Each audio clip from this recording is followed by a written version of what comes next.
بسم اللہ الرحمن الرحیم۔ السلام علیکم۔ اپنی نیتوں کو اپنی خواہشوں کے لیے اتنا پاک رکھو کہ اللہ تمہارے سوچنے سے پہلے ہی تمہاری خواہشات کو پورا کر دے۔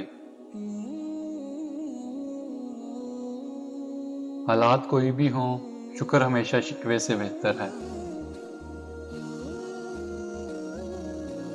صبر کر لو یہ سوچ کر جو کچھ بھی ہو رہا ہے اس میں اللہ کی حکمت اور تمہاری بہتری ہے۔ سجدہ چھوٹ جائے تو معافی ممکن ہے، انسانیت دم توڑ گئی تو خدا بھی نہیں ملے گا۔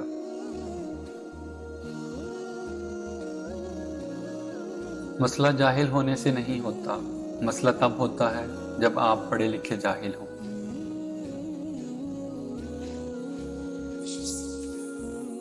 جب ہم بڑے ہو جاتے ہیں تو پینسل کی جگہ پین اس لیے دیا جاتا ہے تاکہ ہم سمجھ جائیں کہ اب غلطیاں مٹانا آسان نہیں۔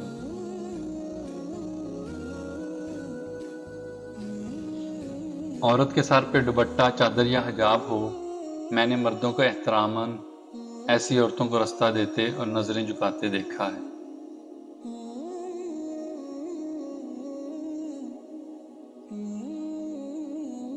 انسان کی تمام فطرتوں میں سے ایک خطرناک فطرت یہ ہے کہ اسے مکمل مل جانے والی چیزوں سے اکتاہٹ ہونے لگتی ہے۔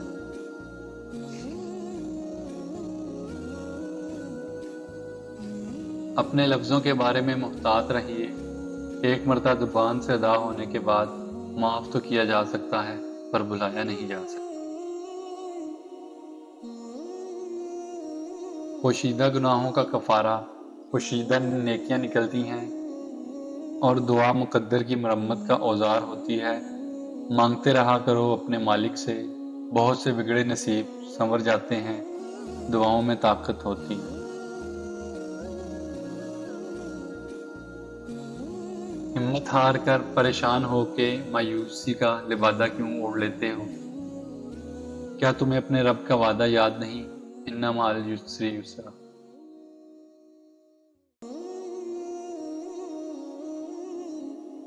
وہ مرد نایاب ہوتے ہیں جو غصے میں بھی تہذیب کا دامن نہیں چھوڑتے۔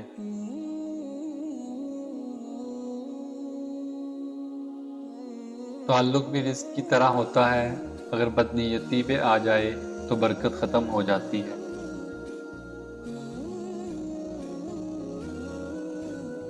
جانتے ہو یقین کیا ہے؟ جب انسان بری طرح ہار جائے اور پھر دل سے آواز آئے کہ کوئی بات نہیں، اللہ پاک ہے نا۔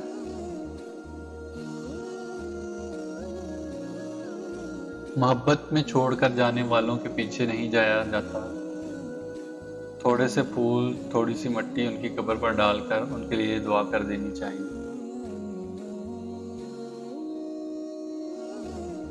مقدر لکھنے والے کے اختیار میں مقدر بدلنا، تو پھر مایوسی کیسی؟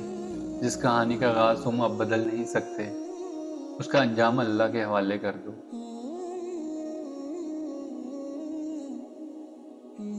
حقیقی تعلق وہ ہوتا ہے جو وقت، حالات، ضروریات اور مزاج بدلنے کے باوجود قائم رہے۔